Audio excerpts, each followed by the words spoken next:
Listen carefully and answer questions 1 to 4.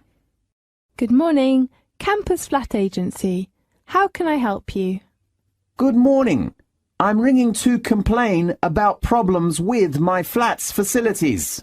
Fine. May I take down your details first? Yes. What's your name? Kevin Green. OK, Kevin. And your address? I live in International House in the South area. Your room number? My room number is 16C. On which floor? The 3rd floor. OK. 3rd floor, room 16C. Are you a registered student at the university? Yes, I am. What's your registration number? It is KG6037. OK. What's your faculty? Computer science. How long is your flat lease? I'm not sure. Let me check. It is 1 year. How long have you been in the flat? Just 2 months. Now, look at questions 5 to 10.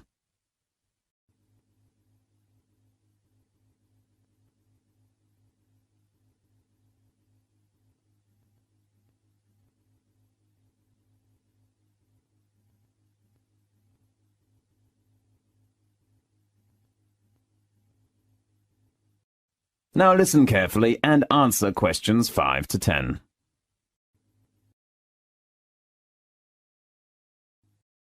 Well, what are the problems that you've been having?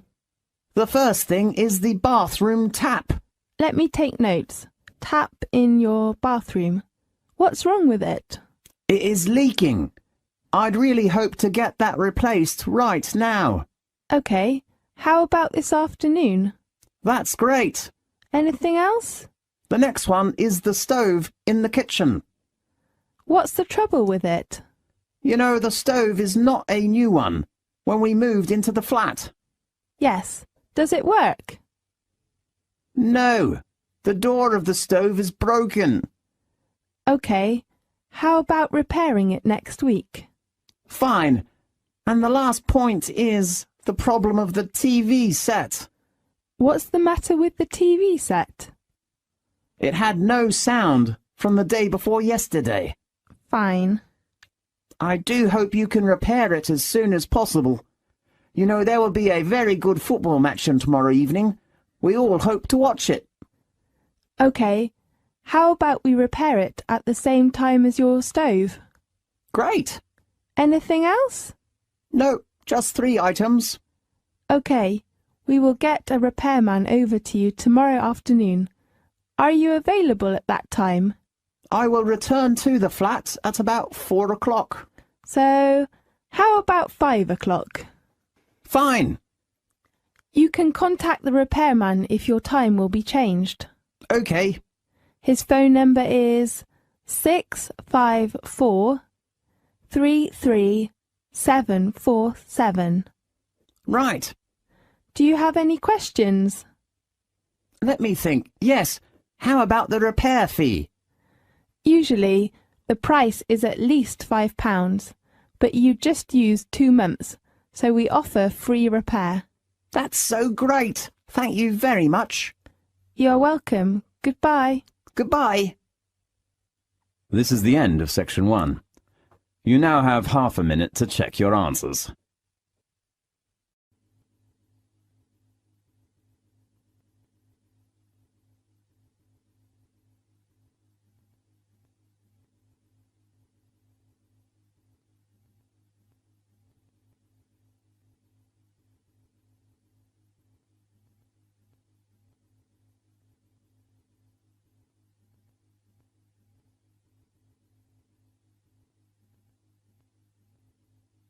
Now, turn to section 2.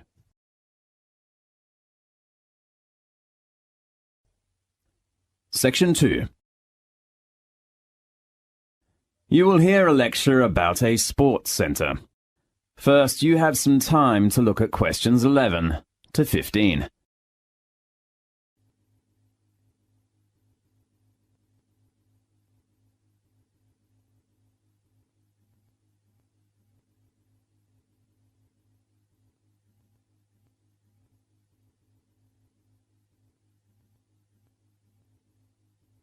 Now, listen carefully and answer questions 11 to 15. Welcome to the Edge Climbing Center. I'm Jason White, Manager Assistant. I'd like to give you an introduction about the Climbing Center. The Edge Climbing Center was opened in 1994 and reconstructed and doubled its original size in 1998. The Edge is a founder member of the Association of British Climbing Walls and supports the work of the British Mountaineering Council. As you know, climbing is a great activity for keeping fit and healthy.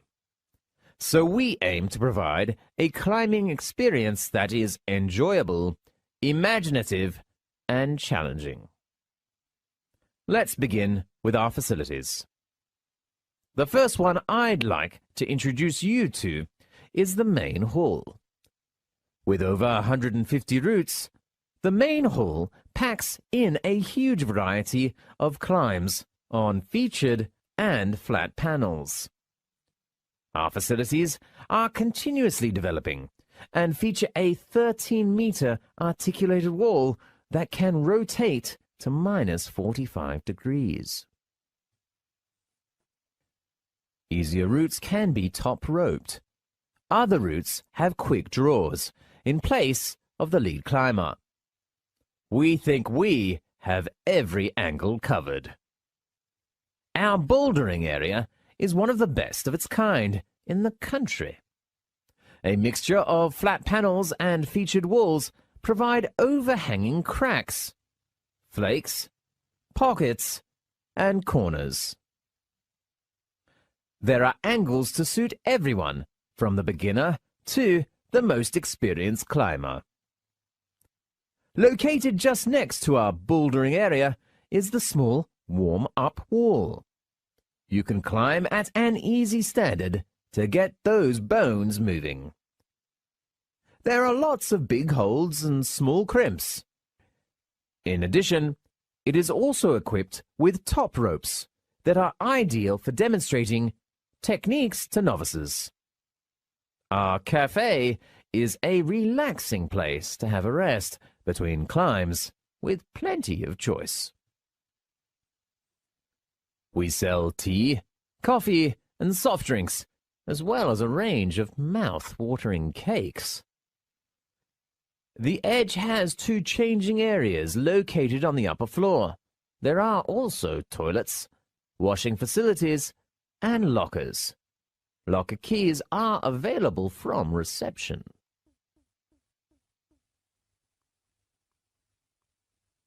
Now, look at questions 16 to 20.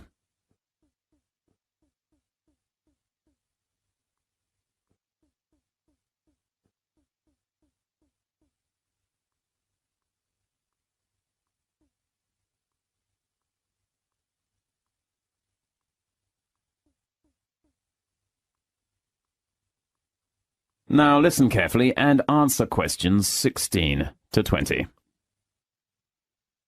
At the Edge, you can pay per visit or save on course fees by becoming a member. We have 3 types of membership. Gold membership is ideal for regular visitors. Our Gold membership packages are available for 6 to 12-month periods.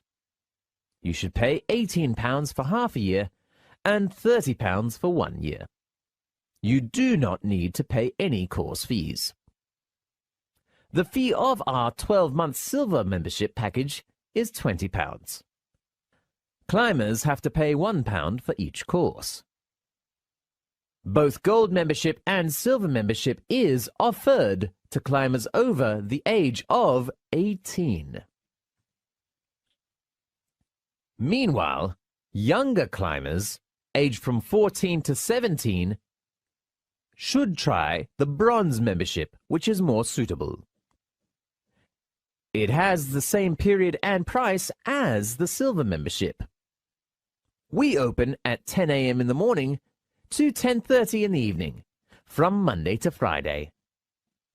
We are open until 8 o'clock in the evening on weekends. Please pay attention. we do not open on bank holidays.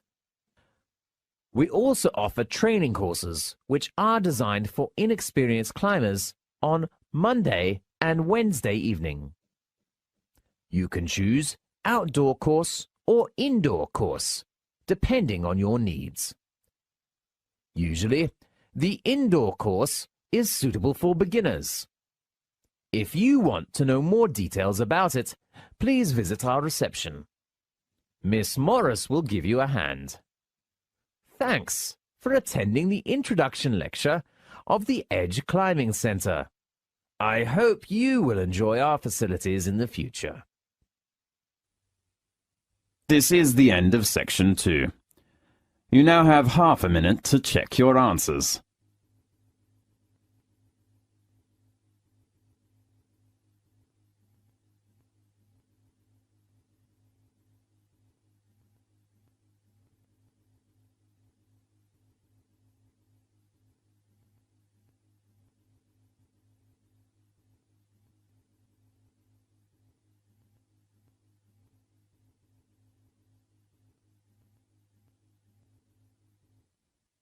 Now turn to section 3.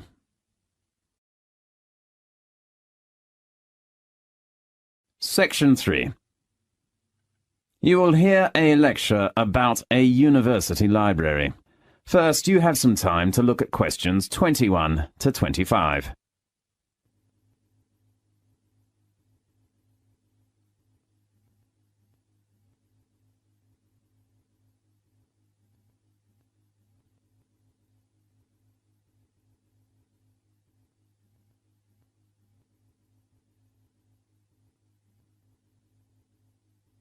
Now, listen carefully and answer questions 21 to 25. Well, first of all, welcome to the orientation tour of University Library. I'm David White, a library staff here. I know all of you are new students. You will probably need some sort of guidance to help you to use the library effectively for your studies and research. Today, I'd like to introduce you to the different parts and functions of the library. Now, let's start on a tour from the entrance here. As you can see, there are 3 floors. First of all, I will introduce you to the ground floor. There are 3 parts of the ground floor. The first one that we face now is the reception. It supplies library information to all visitors. As a new student, you should apply for your library card first before using the library resources. Remember to take one passport photo and your union card when you come here to register. Next to it is the computer section on the right entrance. As you see, there are 10 computers for students to search library resources, such as reference books. You can also search the library information by using your own laptop in the house, but you should get your username and password when you register in the computer center tomorrow. The last section on the ground floor is the leisure bar. We make sure there is no food or drink in our reading room. If you are hungry, you can go to the leisure bar on the corner of the ground floor. It is a relaxed place. Drinks and snacks are supplied there. The large section on the second floor, located in the center, is called the reference room. You will find all kinds of textbooks, literature materials, or dictionaries in the room. Near to it is a small room called the closed reserve room. According to library rules, important reference books cannot be taken away from the library, so students have to sit in the closed reserve room to read. Now look at questions 26 to 30.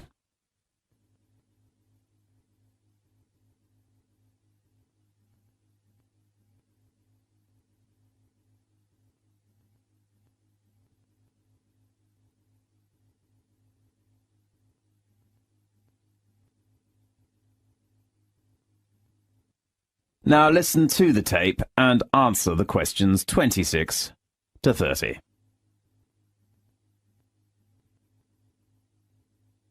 The room opposite to the closed reserve room is the periodical room. We offer various current or back newspapers, magazines and journals. There is a small room called the audio-visual room next to it. You can find tapes or CDs or watch videos in there. If you want to photocopy some materials, you can go to the photocopy room on the right corner beside the stairs. We offer 5 computers, 4 photocopiers, and 4 laser printers there. You should deposit money in your library card first and then swipe your card before using the photocopier or printer. There are some rules. The first rule is that we do not accept coins. The second rule is to limit your session to half an hour at a time when the photocopier is busy or the printer is busy. The last important rule is that please do not start printing less than 10 minutes before the library closes. The reading room and meeting room are both located on the top floor. Now, we are in the big reading room with a glass roof. As you see, it is very bright and quiet in here. You can read books while enjoying the sunshine. The last section I wish to introduce to you is the conference room. There are some different size rooms with a round work table and multimedia equipment for teachers and students to do group work. Okay, let's talk about some warnings. First of all, you can reserve any reference book if they are on loan, but the available time is only 48 hours. If you cannot come to the reception to take your reserved books, you will miss out. Then, if your book is recalled by the library, you have to return it within 7 working days. Otherwise, the book is overdue, and you will have to pay a fine. The other thing is your library card. All records of using library resources are in your card. I hope you can keep your card safely. Especially, do not leave it in your student locker. If you lose it, please come to our reception to report the loss and apply for a new one in order to avoid further trouble. Good. Well, that's the end of the tour of the library. You can look around for yourselves now, and if you have any questions, please ask the advisor at the reception. This is the end of section 3. You now have half a minute to check your answers.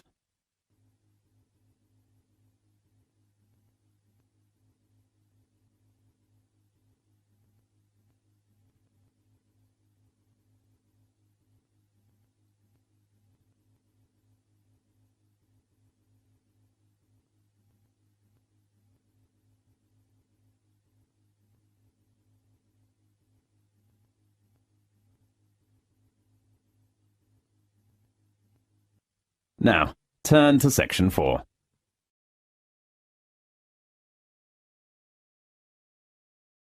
Section 4. You will hear a lecture about British holidays. First, you have some time to look at questions 31 to 40.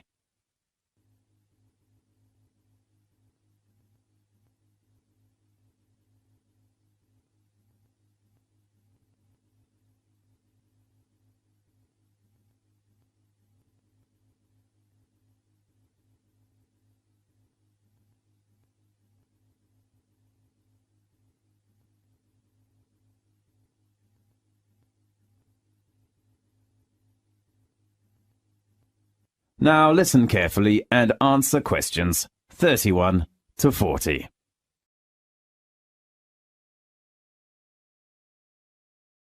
British celebrate many religious, historical, social, and cultural holidays throughout the year.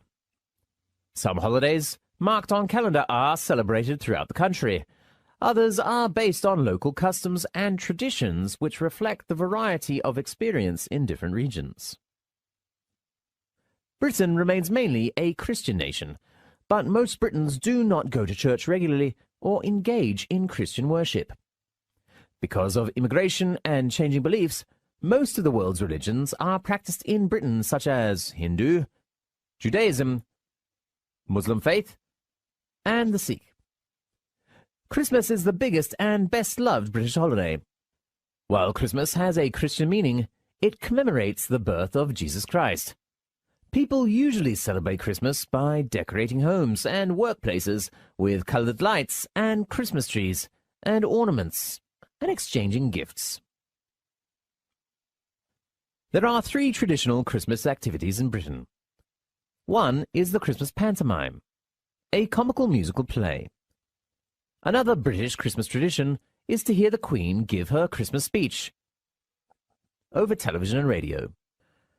The British Queen is also the Queen of other nations, such as Canada and Australia, and so her speech is broadcast to millions of subjects throughout the world.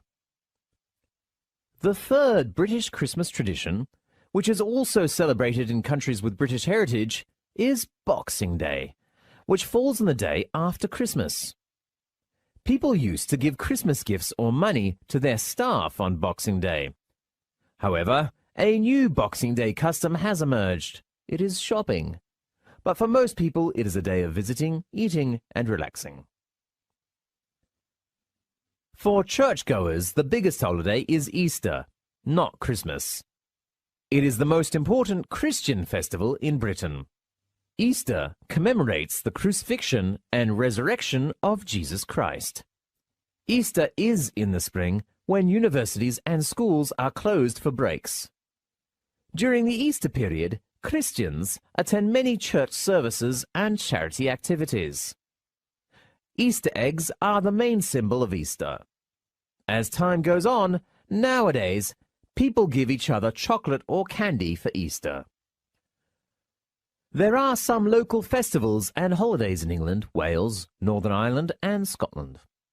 People can know about the different culture and customs of the 4 nations of the United Kingdom. Many festivals and customs have been invented, adopted, and used to serve political or religious functions in times of conflict. Special days in England and Wales show their national pride in their unique languages and cultures and remind people that there is much more to the UK than the English and England.